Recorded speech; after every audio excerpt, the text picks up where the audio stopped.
140 বছর লম্বা একটি ভিডিও। হ্যাঁ, ঠিকই শুনেছেন।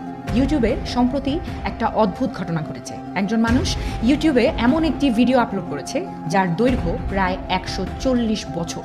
শুনতে অবাক লাগলেও এখানেই বিষয়টা শেষ নয়। ভিডিওর ডেসক্রিপশনে এক ধরনের অদ্ভুত কোড দিয়ে কিছু লেখা ছিল। কোডটা সাধারণ ভাষায় লেখা না। কোডটা ডিকোড করার পর তার একটি আরবি অর্থ বেরিয়ে আসে।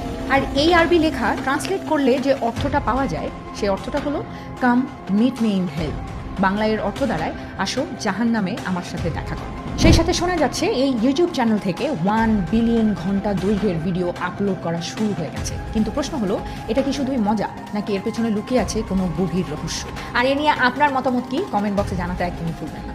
140 বছর লম্বা একটি ভিডিও। হ্যাঁ, ঠিকই শুনেছেন। ইউটিউবে সম্প্রতি একটা অদ্ভুত ঘটনা ঘটেছে। একজন মানুষ ইউটিউবে এমন একটি ভিডিও আপলোড করেছে যার দৈর্ঘ্য প্রায় 140 বছর। শুনতে অবাক লাগলেও এখানেই বিষয়টা শেষ নয়। ভিডিওর ডেসক্রিপশনে এক ধরনের অদ্ভুত কোড দিয়ে কিছু লেখা ছিল। কোডটা সাধারণ ভাষায় লেখা না।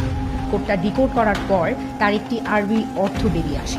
আর এই আরবি লেখা ট্রান্সলেট করলে যে অর্থটা পাওয়া যায় সেই অর্থটা হলো কাম মিট মি ইন হেল। বাংলায় এর অর্থ দাঁড়ায় আসো জাহান্নামে আমার সাথে দেখা করো। সেই সাথে শোনা যাচ্ছে এই ইউটিউব চ্যানেল থেকে 1 বিলিয়ন ঘন্টা দৈর্ঘ্যের ভিডিও আপলোড করা শুরু হয়ে গেছে। কিন্তু প্রশ্ন হলো, এটা কি শুধুই মজা নাকি এর পেছনে লুকিয়ে আছে কোনো গভীর রহস্য? আর এ নিয়ে আপনার মতামত কি কমেন্ট বক্সে জানাতে একদমই ভুলবেন না।